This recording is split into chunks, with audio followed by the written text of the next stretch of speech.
ഭരിക്കുന്ന പ്രധാനമന്ത്രി നരേന്ദ്രമോദി ഉൾപ്പെടെ 15 പ്രധാനമന്ത്രിമാരാണ് നമ്മുടെ ഭാരതം ഇതുവരെ ഭരിച്ചതും. ഒപ്പം പല പാർട്ടികളും മാറി മാറി ഭരണത്തിൽ വരികയും ചെയ്തു. 1947 ഓഗസ്റ്റ് 14 അർദ്ധരാത്രി ബ്രിട്ടൻ പൂർണ്ണമായും ഇന്ത്യയിൽ നിന്ന് പിൻവാങ്ങിയെന്നും നമുക്കെല്ലാം അറിയാം. അതിനുശേഷം നമുക്ക് വന്ന ഭരണകർത്താക്കൾ എന്തൊക്കെയാണ് ഇന്ത്യൻ ജനതയ്ക്ക് നൽകിയത് എന്നാണ് ഇന്ന് പ്രിയ പ്രേക്ഷകരുമായി പങ്കുവയ്ക്കാൻ പോകുന്നത്. അതിനു മുൻപ് നമുക്ക് ചരിത്രത്തിലോട്ടൊന്ന് പോവാം. 2 നൂറ്റാണ്ടുകാലം ഇന്ത്യയെ അടക്കി ഭരിച്ച ബ്രിട്ടീഷുകാർ സാംസ്കാരികമായും സാമ്പത്തികമായും ഉന്നതിയിൽ അഭിരമിച്ചിരുന്ന ഇന്ത്യയെ ഒരു ദരിദ്ര രാഷ്ട്രമാക്കിയാണ് തങ്ങളുടെ ഭരണം അവസാനിപ്പിച്ചത് എന്ന് നിസ്സംശയം തന്നെ നമുക്ക് പറയാൻ കഴിയുമല്ലേ.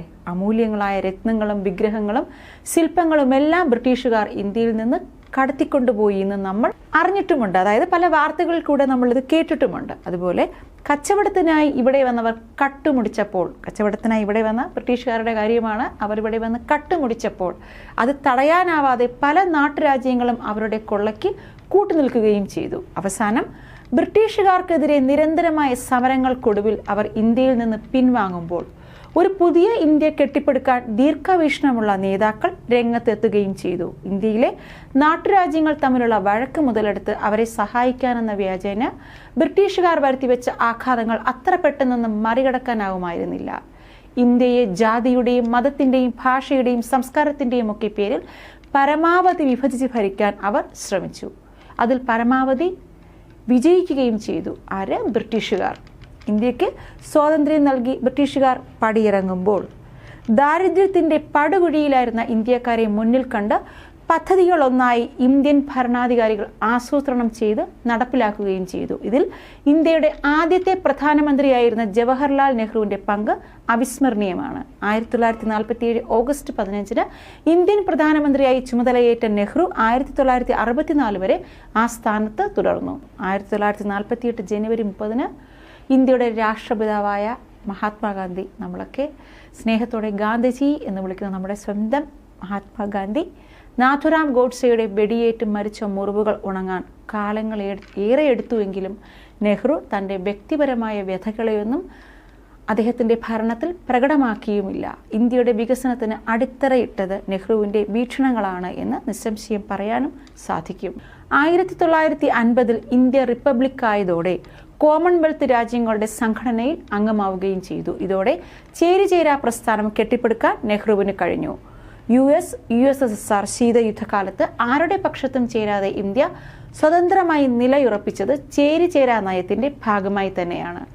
നെഹ്റുവിന്റെ തത്വാധിഷ്ഠിത നിലപാടുകൾ ഇന്ത്യക്ക് എന്നും ഒരു മുതൽക്കൂട്ടായി നിലനിന്നു.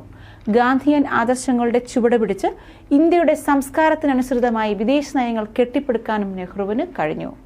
ഇന്ത്യയിൽ വിദ്യാഭ്യാസത്തിന് വിപ്ലവകരമായ മാറ്റങ്ങൾ കൊണ്ടുവരുന്നതിന് നെഹ്റു വഹിച്ച പങ്ക് ഒരിക്കലും വിസ്മരിക്കാനാകില്ല. വിദേശ നയങ്ങളിൽ എന്ന പോലെ ദേശസുരക്ഷയിലും മികച്ച അടിത്തറപ്പാകാൻ നെഹ്റുവിന് സാധിച്ചു. എങ്കിലും ചൈനയും പാകിസ്ഥാനും മാത്രം ഇന്ത്യയോട് ഇടഞ്ഞു നിന്നു. പഞ്ചശീല തത്വങ്ങളിൽ അധിഷ്ഠിതമായി ചൈനയുമായി കരാറുണ്ടാക്കി. എന്നാൽ ചൈന അത് ഏകപക്ഷീയമായി ലംഘിച്ച് ഇന്ത്യയെ ആക്രമിച്ചു. ചൈനയുടെ ചതി നെഹ്റുവിനെ വല്ലാതെ വേദനിപ്പിച്ചു. അത് അദ്ദേഹത്തിന്റെ മരണത്തിന് വരെ കാരണമായി എന്ന് ചരിത്രകാരന്മാർ പറയുന്നുമുണ്ട്. ഇന്ത്യൻ സമ്പദ്ഘടനയ്ക്ക് അനുസൃതമായി പ്രായോഗിക വികസന ആശയങ്ങൾ പ്രാവർത്തികമാക്കാൻ അദ്ദേഹത്തിന് നല്ല ചാതുര്യമുണ്ടായിരുന്നു. പഞ്ചവത്സര പദ്ധതികൾ അതിന് ഉദാഹരണമാണ്. ഇന്ത്യയുടെ വികസനത്തിന് ഏറ്റവും കൂടുതൽ കരുത്തായത് പഞ്ചവത്സര പദ്ധതികളാണെന്ന് നിസ്സംശയം പറയാൻ സാധിക്കും. പഞ്ചവത്സര പദ്ധതികൾ ആസൂത്രണം ചെയ്യുന്നതിനായി ദേശീയ ആസൂത്രണ കമ്മീഷൻ രൂപീകരിച്ചു. ഇതെല്ലാം പിൻഗാമികൾക്ക് അവരുടെ വികസന കാഴ്ചപ്പാടുകൾ പ്രാവർത്തികമാക്കുന്നതിന് എളുപ്പവുമാക്കി. 1964 മെയ് 27 നെഹ്റു അന്തരിച്ചപ്പോൾ ഇടക്കാല പ്രധാനമന്ത്രിയായി ഗുൽസാരിലാൽ നന്ദ അധികാരമേറ്റു. കേവലം 13 നാൾ മാത്രമാണ് അദ്ദേഹം പ്രധാനമന്ത്രി പദത്തിലിരുന്നത്. 1964 ജൂൺ 9 ലാൽ ബഹദൂർ ശാസ്ത്രി ഇന്ത്യയുടെ 3ാമത്തെ പ്രധാനമന്ത്രിയായി അധികാരമേറ്റു. ജയ് ജവാൻ ജയ് കിസാൻ എന്ന ശാസ്ത്രിയുടെ മുദ്രാവാക്യവും പ്രശസ്തമാണ്. ഇന്ത്യയിൽ ഹരിത വിപ്ലവം കൊണ്ടുവരുന്നതിന് ഏറ്റവും കൂടുതൽ പ്രയത്നിച്ച പ്രധാനമന്ത്രിയാണ് ശാസ്ത്രി. 1965 പാകിസ്ഥാൻ കാശ്മീരിനെ ലക്ഷ്യമിട്ട് ആക്രമണം അഴിച്ചുവിട്ടു. എന്നാൽ ശക്തമായി ഇന്ത്യ പ്രതിരോധിക്കുകയും പ്രത്യാക്രമണം നടത്തുകയും ചെയ്ത് ശാസ്ത്രി പ്രധാനമന്ത്രിയുടെ, അതായത് ഒരു പ്രധാനമന്ത്രി എങ്ങനെയായിരിക്കണം രാജ്യത്തിന് ഒരു യുദ്ധം വരുമ്പോൾ നേരിടേണ്ടത് എന്ന് കാണിച്ചു തരികയും ചെയ്തു. ഇതോടെ ഇന്ത്യയുടെ വീരനായക പരിവേഷം ലഭിച്ച ശാസ്ത്രി 1966 അന്നത്തെ റഷ്യൻ പ്രധാനമന്ത്രി കോസിഗിൻ സംഘടിപ്പിച്ച ഉച്ചകോടിയിൽ പാകിസ്ഥാൻ പ്രസിഡന്റ് മുഹമ്മദ് അയ്യൂബ് ഖാനുമായി വെടിനിർത്തൽ കരാറിൽ ഒപ്പിട്ടു. ജനുവരി 10 താഷ്കന്റ് കരാറിൽ ഒപ്പുവെച്ച ശാസ്ത്രി തൊട്ടടുത്ത ദിവസം തന്നെ ഇഹലോകവാസം വെടിയുകയും ചെയ്തു. കാർഷിക രംഗത്ത് ഇന്ത്യ കൈവരിച്ച പുരോഗതികൾക്ക് അടിത്തറയായത് ശാസ്ത്രിയുടെ വീക്ഷണങ്ങളും കാഴ്ചപ്പാടുകളും തന്നെയാണ്. ശാസ്ത്രിയുടെ മരണശേഷം ഗുൽസാരിലാൽ നന്ദ വീണ്ടും ഇന്ത്യൻ പ്രധാനമന്ത്രിയായി. എതിർച്ചയായ അപ്പോഴും പ്രധാനമന്ത്രി പദത്തിൽ കേവലം 13 ദിവസം മാത്രമാണ് അദ്ദേഹത്തിന് തുടരാനായത്. തുടർന്ന് 1966 ജനുവരി 24 ഇന്ദിരാഗാന്ധി ഇന്ത്യൻ പ്രധാനമന്ത്രിയായി. ഇന്ത്യയുടെ 5ാമത്തെ പ്രധാനമന്ത്രിയായി ചുമതലയേറ്റ ഇന്ദിരാഗാന്ധി തുടർച്ചയായി 11 വർഷക്കാലം പ്രധാനമന്ത്രി പദം അലങ്കരിച്ചു. ഇക്കാലത്ത് ഇന്ത്യയുടെ വികസനം വളരെ വേഗത്തിൽ കുതിക്കുകയും ചെയ്തു. പ്രതിരോധ രംഗത്തും സാമ്പത്തിക രംഗത്തും ഇന്ത്യയുടെ കാലത്ത് വൻ വളർച്ചയാണ് നേടിയത്. കിഴക്കൻ പാകിസ്ഥാനായിരുന്ന ബംഗ്ലാദേശിനെ പാകിസ്ഥാന്റെ കരങ്ങളിൽ നിന്ന് മോചിപ്പിച്ച് ഇന്ത്യയുടെ ഒരു സുരക്ഷാ ഭീഷണി ഒഴിവാക്കാൻ ഇന്ദിര നടത്തിയ ഇടപെടൽ വളരെ ഫലപ്രദമായിരുന്നു. എങ്കിലും 2 വർഷക്കാലത്തോളം അവർ പ്രഖ്യാപിച്ച അടിയന്തരാവസ്ഥ വിവിധ തലങ്ങളിൽ നിന്ന് വിമർശനങ്ങൾ ഏറ്റുവാങ്ങുകയും ചെയ്തു. പ്രധാനമന്ത്രി പദത്തിലേറിയപ്പോൾ ഇന്ദിര നേരിട്ട ഏറ്റവും കടുത്ത വെല്ലുവിളി ദാരിദ്ര്യവും ഭക്ഷ്യക്ഷാമവുമായിരുന്നു. അതിനു പുറമെ ഇന്ത്യൻ രൂപയുടെ മൂല്യശോഷണവും ഇന്ദിരാഗാന്ധിക്ക് കടുത്ത വെല്ലുവിളി ഉയർത്തി. രൂപയുടെ മൂല്യശോഷണം പിടിച്ചു നിർത്താൻ കർശന നടപടികളുമായി ഇന്ദിരാഗാന്ധി മുന്നോട്ട് വരികയും ചെയ്തു. ഇന്ദിരാഗാന്ധിയുടെ ഏറ്റവും വലിയ ഭരണ പരിഷ്കാരമായി ചൂണ്ടിക്കാണിക്കാനാവുന്നത് ബാങ്കുകളുടെ ദേശസാത്കരണമാണ്. ഇത് ഇന്ത്യൻ ബാങ്കിംഗ് രംഗത്ത് അഭൂതപൂർവമായ കുതിച്ചുചാട്ടത്തിന് വഴിവെച്ചു. ബംഗ്ലാദേശിനെ മോചിപ്പിച്ച യുദ്ധത്തിനു ശേഷം സിംല കരാറിൽ ഒപ്പുവെച്ചു. ഇന്ത്യയെ ആണവശക്തിയായി ഉയർത്താൻ ഇന്ദിരാഗാന്ധിയുടെ ഭരണകാലത്ത് നീക്കങ്ങൾ ആരംഭിക്കുകയും ചെയ്തു. 1974 രാജസ്ഥാനിലെ പൊക്രാനിൽ ഇന്ത്യ അതിന്റെ ആദ്യത്തെ ആണവ പരീക്ഷണം നടത്തി. 1978-79 കാലഘട്ടമായപ്പോഴേക്കും ഇന്ത്യ ഭക്ഷ്യധാന്യങ്ങളുടെ കാര്യത്തിൽ സ്വയം പര്യാപ്തത കൈവരിച്ചു. 1979 ഇന്ത്യ പാലിന്റെയും പാലുൽപ്പന്നങ്ങളുടെയും കാര്യത്തിലും സ്വയം പര്യാപ്തത കൈവരിച്ചു. അടിയന്തരാവസ്ഥയെയും അതേ തുടർന്നുണ്ടായ സമരങ്ങളുടെയും ഫലമായി അധികാരത്തിൽ നിന്ന് ഇന്ദിരാഗാന്ധി 1977 മാർച്ച് 24 പുറത്തുപോയി. പിന്നീട് ഇന്ദിരാഗാന്ധിയുടെ കീഴിൽ ഉപപ്രധാനമന്ത്രിയായി സേവനമനുഷ്ഠിച്ച മൊറാർജി ദേശായി ഇന്ത്യയുടെ പ്രധാനമന്ത്രിയായി. 2 വർഷത്തിലധികം ഇന്ത്യൻ പ്രധാനമന്ത്രി പദത്തിലിരുന്ന മൊറാർജി ദേശായി പാകിസ്ഥാനുമായും ചൈനയുമായും നയതന്ത്ര ബന്ധം മെച്ചപ്പെടുത്തി എന്നതിലുപരി കാര്യമായൊന്നും സംഭാവന ചെയ്തുമില്ല. സഖ്യകക്ഷികളുടെ ബടം വലികൾക്കൊടുവിൽ ഭൂരിപക്ഷം നഷ്ടപ്പെട്ട മൊറാർജി ദേശായി 1979 ജൂലൈ 28 പ്രധാനമന്ത്രി പദം ഒഴിയുകയും ചെയ്തു. തുടർന്ന് ചരൺ സിംഗ് ഇന്ത്യയുടെ പ്രധാനമന്ത്രിയായി. കേവലം 170 ദിവസം മാത്രമാണ് അദ്ദേഹം പ്രധാനമന്ത്രിയായതും അദ്ദേഹത്തിനും ഇന്ത്യയുടെ പുരോഗതിക്കായി കാര്യമായി ഒന്നും ചെയ്യാൻ കഴിഞ്ഞിട്ടില്ല. അദ്ദേഹം പ്രധാനമന്ത്രിയായിരുന്നപ്പോൾ ഒരിക്കൽ പോലും ലോക്സഭ കൂടിയില്ല. 1980 ജനുവരി 14 അദ്ദേഹം പ്രധാനമന്ത്രി പദം ഉപേക്ഷിച്ചു. തുടർന്ന് ഇന്ദിരാഗാന്ധി തന്നെ വീണ്ടും അധികാരമേറ്റു. അമൃത്സറിലെ സുവർണ ക്ഷേത്രത്തിൽ നടത്തിയ ഓപ്പറേഷൻ ബ്ലൂ സ്റ്റാർ എന്ന സൈനിക നടപടിയെ തുടർന്ന് സിഖുകാർക്ക് ഇന്ദിരാഗാന്ധിയോട് വിരോധം ശക്തമായിരുന്നു. 1984 ഒക്ടോബർ 31 സ്വന്തം അംഗരക്ഷകന്റെ വെടിയേറ്റ് ഇന്ത്യയുടെ ശക്തിയായ ആ വനിതാ പ്രധാനമന്ത്രി ഇഹലോകവാസം വെടിയുകയും ചെയ്തു. തുടർന്ന് ഇന്ദിരാഗാന്ധിയുടെ മകൻ രാജീവ് ഗാന്ധി ഇന്ത്യൻ പ്രധാനമന്ത്രിയായി. സിഖ് വിരുദ്ധ കലാപം അടിച്ചമർത്താൻ ഒന്നും ചെയ്തില്ലെന്ന അപഖ്യാതിയുമായിട്ടായിരുന്നു രാജീവ് ഗാന്ധിയുടെ തുടക്കം തന്നെ. എന്നാൽ വിദേശ രാജ്യങ്ങളുമായി ഊഷ്മള ബന്ധം പുലർത്തിയ രാജീവ് ഇന്ത്യയുടെ പ്രതിച്ഛായ വളരെ വേഗം തന്നെ മാറ്റിയെടുത്തു. ശാസ്ത്ര സാങ്കേതിക രംഗത്തെ വികസനങ്ങളെ അക്കമഴിഞ്ഞ് പ്രോത്സാഹിപ്പിച്ച രാജീവ് ഗാന്ധി വിദ്യാഭ്യാസ രംഗത്തും വിപ്ലവകരമായ മാറ്റങ്ങൾക്ക് തുടക്കമിട്ടു. ശ്രീലങ്കയിലെ സൈനിക ഇടപെടലിലൂടെ രാജീവ് വിവാദങ്ങളുടെ തോഴനായി മാറുകയും ചെയ്തു. ശ്രീലങ്കയിലേക്ക് സൈന്യത്തെ അയച്ച നടപടി തമിഴ് പുലികളുടെ നിതാന്ത ശത്രുതയിലേക്ക് നയിക്കുകയും അവസാനം അവരുടെ കൈകൊണ്ട് അദ്ദേഹത്തിന് അന്ത്യം സംഭവിക്കുകയും ചെയ്തു. ബോഫോഴ്സ് കോഴ ഇടപാടും രാജീവിന്റെ പ്രതിച്ഛായയ്ക്ക് മങ്ങലേൽപ്പിച്ചു. 1989 ഡിസംബർ 2 വരെ അദ്ദേഹം പ്രധാനമന്ത്രി സ്ഥാനത്ത് തുടർന്നു. അതിനുശേഷം നടന്ന തെരഞ്ഞെടുപ്പിൽ VP സിംഗ് മന്ത്രിസഭ അധികാരത്തിലെത്തി. ഇന്ത്യയിൽ പിന്നോക്ക സംവരണം ഏർപ്പെടുത്തിയതാണ് VP സിംഗിന്റെ ഭരണകാലത്ത് എടുത്തു പറയാവുന്ന നേട്ടം. സർക്കാർ ജോലിയിലും വിദ്യാഭ്യാസ മേഖലയിലും പിന്നോക്കം നിൽക്കുന്നവർക്ക് സംവരണം ഏർപ്പെടുത്തിയത് ആ വിഭാഗത്തിലുള്ളവരുടെ കുതിപ്പിന് കാരണമായി. സഖ്യകക്ഷികളുടെ വടംവലികളും അനാരോഗ്യവും മൂലം VP സിംഗ് അധികാരത്തിൽ നിന്നൊഴിഞ്ഞു. തുടർന്ന് ചന്ദ്രശേഖർ പ്രധാനമന്ത്രിയായി. കേവലം 7 മാസം മാത്രം ഭരണത്തിലിരുന്ന ചന്ദ്രശേഖറിന് കാര്യമായ സംഭാവനകളൊന്നും ഇന്ത്യക്ക് നൽകാനായില്ല.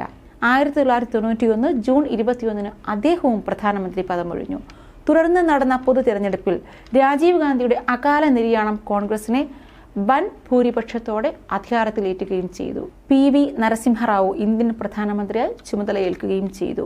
ഇന്ത്യൻ സാമ്പത്തിക രംഗത്ത് വിപ്ലവകരമായ മാറ്റം കൊണ്ടുവന്നത് നരസിംഹറാവുവിന്റെ കാലത്താണ്. ഉദാരവൽക്കരണം ഇന്ത്യയിൽ നടപ്പിലാക്കിയതോടെ സാമ്പത്തിക രംഗത്ത് വൻ കുതിച്ചുചാട്ടമാണ് ഉണ്ടായത്. സാമ്പത്തിക പ്രതിസന്ധി മറികടക്കാനായി ദീർഘവീക്ഷണമുള്ള പദ്ധതികൾ നടപ്പിലാക്കിയതിനോടൊപ്പം വിദേശ നിക്ഷേപങ്ങൾ സ്വീകരിക്കുന്നതിൽ ഇളവുകൾ നൽകുകയും ചെയ്തു. പ്രതിരോധ രംഗത്തും വിദേശ നയരംഗത്തും വ്യക്തമായ കാഴ്ചപ്പാടുണ്ടായിരുന്ന നരസിംഹറാവു തന്റെ കാലഘട്ടത്തിൽ ഇന്ത്യയെ മുന്നോട്ട് നയിക്കാൻ ആവശ്യമായ അടിത്തറകൾ വിപുലപ്പെടുത്തിയെടുക്കുകയും ചെയ്തു. തുടർന്ന് നടന്ന തെരഞ്ഞെടുപ്പിൽ ആർക്കും ഭൂരിപക്ഷമുണ്ടായുമില്ല. BJP നേതാവ് അടൽ ബിഹാരി വാജ്പേയി പ്രധാനമന്ത്രിയായെങ്കിലും ഭൂരിപക്ഷം തെളിയിക്കാനാവാതെ അദ്ദേഹം 16 ദിവസം കൊണ്ട് രാജിവെച്ച് പുറത്തുപോയി. തുടർന്ന് HD ദേവഗൌഡ ഇന്ത്യൻ പ്രധാനമന്ത്രിയായി. 1 വർഷത്തോളം ഇന്ത്യൻ പ്രധാനമന്ത്രി പദത്തിലിരുന്നുവെങ്കിലും കാര്യമായ സംഭാവനകളൊന്നും ഇന്ത്യക്ക് അദ്ദേഹം നൽകിയില്ല. തുടർന്ന് 1997 ഏപ്രിൽ 21 ഐക്യ ഗുജറാൾ ഇന്ത്യൻ പ്രധാനമന്ത്രിയായി. സഖ്യകക്ഷികളുടെ വടംവലിയിൽ കാര്യമായ പരിഷ്കാരങ്ങളൊന്നും കൊണ്ടുവരാനാവാതെ അദ്ദേഹം രാജിവെച്ചൊഴിഞ്ഞു. തുടർന്ന് നടന്ന തെരഞ്ഞെടുപ്പിൽ BJP മന്ത്രിസഭ അധികാരത്തിലെത്തി. അടൽ ബിഹാരി വാജ്പേയി ആയിരുന്നു പ്രധാനമന്ത്രി. ഇന്ത്യയെ ആണവശക്തിയായി ലോകം അംഗീകരിച്ചത് വാജ്പേയിയുടെ ഭരണകാലത്താണ്. നയതന്ത്ര രംഗത്ത് തന്റെ തനതായ ചാതുര്യം കൊണ്ട് ഇന്ത്യയെ ലോകരാഷ്ട്രങ്ങൾക്ക് നടുവിൽ കൂടുതൽ സ്വീകാര്യതയുള്ള രാജ്യമാക്കി അദ്ദേഹം മാറ്റി. ഇന്ത്യ പാക് ബന്ധം മെച്ചപ്പെടുത്താൻ ലാഹോർ കരാർ ഒപ്പിട്ടു. എങ്കിലും കാർഗിലിൽ നുഴഞ്ഞുകയറിയ പാകിസ്ഥാൻ കരാർ ലംഘിച്ചു. മാത്രമല്ല ഇന്ത്യയിൽ നിന്ന് പരാജയം ഏറ്റുവാങ്ങുകയും ചെയ്തു.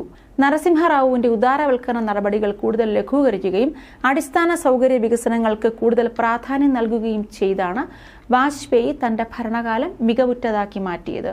തുടർന്ന് 2004 മെയ്യിൽ നടന്ന തെരഞ്ഞെടുപ്പിൽ കോൺഗ്രസ് അധികാരം തിരിച്ചുപിടിച്ചു. മൻമോഹൻ സിംഗ് 2004 മെയ് 22 പ്രധാനമന്ത്രിയായി ചുമതലയേറ്റു. PV നരസിംഹറാവുവിന്റെ സാമ്പത്തിക പരിഷ്കരണങ്ങൾക്ക് ചുക്കാൻ പിടിച്ച മൻമോഹൻ സിംഗ് തന്റെ കാലത്തും അതിന് കരുത്തു പകർന്നു. രാജ്യസുരക്ഷയ്ക്കും തൊഴിലില്ലായ്മ തുടച്ചു നീക്കുന്നതിനും പദ്ധതികൾ ആവിഷ്കരിച്ച് നടപ്പിലാക്കി. പ്രതിരോധ രംഗത്തും ടെലികോം രംഗത്തുമെല്ലാം വിപ്ലവകരമായ മാറ്റങ്ങൾ അദ്ദേഹത്തിന്റെ കാലത്ത് ഇന്ത്യ കൈവരിച്ചു. 2014 വരെ പ്രധാനമന്ത്രി സ്ഥാനത്ത് മൻമോഹൻ സിംഗ് തുടർന്നു. 2014 നടന്ന പൊതു തെരഞ്ഞെടുപ്പിൽ കോൺഗ്രസ് ദയനീയമായി പരാജയപ്പെട്ടു. തുടർന്ന് BJPയുടെ നരേന്ദ്രമോദി പ്രധാനമന്ത്രിയായി മാറുകയും ചെയ്തു. ഇന്ത്യയെ ഡിജിറ്റൽ യുഗത്തിലേക്ക് വേഗത്തിലെത്തിച്ചത് മോദിയാണ്. നരേന്ദ്രമോദി ചെയ്ത് എല്ലാവരെയും ഞെട്ടിപ്പിച്ച ഒരു കാര്യം എന്താണെന്ന് ചോദിച്ചാൽ ലോകരാജ്യങ്ങളെ അമ്പരപ്പിച്ചുകൊണ്ടും ഇന്ത്യയിലെ ജനങ്ങളെ മാത്രമല്ല ലോകരാജ്യങ്ങളെ കൂടിയും അമ്പരപ്പിച്ചുകൊണ്ടാണ് അർദ്ധരാത്രി നോട്ട് നിരോധനത്തിലൂടെ പുതിയ വികസന കാഴ്ചപ്പാട് അദ്ദേഹം കൊണ്ടുവന്നത്. ഈ ഒരു വികസന കാഴ്ചപ്പാട് അദ്ദേഹം കൊണ്ടുവന്നു എങ്കിലും അദ്ദേഹം പറഞ്ഞതുപോലെയുള്ള ഒരു വികസനവും നോട്ട് നിരോധനത്തിലൂടെ നമ്മുടെ രാജ്യത്തിന് ലഭിച്ചില്ല എന്നതാണ് സത്യം. സാധാരണക്കാരുടെ ജീവിതത്തിൽ പെട്ടെന്നുള്ള ഈ നോട്ട് നിരോധനം ഒരു പ്രഹരമാണ് ഏൽപ്പിച്ചത്. എന്നാലും ടെലികോം രംഗത്തും IT രംഗത്തും വികസനങ്ങൾ കൊണ്ടുവരുന്നതിന് പ്രധാനമന്ത്രി നരേന്ദ്രമോദി ശ്രദ്ധ പതിപ്പിക്കുന്നുണ്ട്. ഒപ്പം അടിസ്ഥാന സൗകര്യ വികസനത്തിലും അദ്ദേഹം കാര്യമായി ശ്രദ്ധ പതിപ്പിച്ചു. തന്റെ നയതന്ത്ര ചാതുര്യം കൊണ്ട് ലോകമെമ്പാടും അനിഷേധ്യമായ ഒരു സ്ഥാനം ഇന്ത്യക്ക് ഊട്ടിയുറപ്പിക്കാൻ അദ്ദേഹത്തിനായി. ലോകമാകെ ഭയപ്പെട്ട കോവിഡ് മഹാമാരിയെ പ്രതിരോധിക്കാനുള്ള രീതികൾ ആവിഷ്കരിച്ചും 135 കോടി ഇന്ത്യക്കാർക്കും കോവിഡ് വാക്സിൻ സൗജന്യമായി നൽകിയും അദ്ദേഹം ലോകരാജ്യങ്ങൾക്ക് മാതൃകയാവുകയും ചെയ്തു. GST നടപ്പിലാക്കി വാണിജ്യ രംഗത്തിന് കൂടുതൽ ശക്തി പകർന്നു. പൊതുമേഖലയുടെ സ്വകാര്യവൽക്കരണത്തിലൂടെ സർക്കാരിന്റെ ബാധ്യതകൾ കുറയ്ക്കാനും വിദേശ നിക്ഷേപത്തിലൂടെ ഇന്ത്യയുടെ സാമ്പത്തിക അടിത്തറ ശക്തമാക്കാനും അദ്ദേഹത്തിനായി.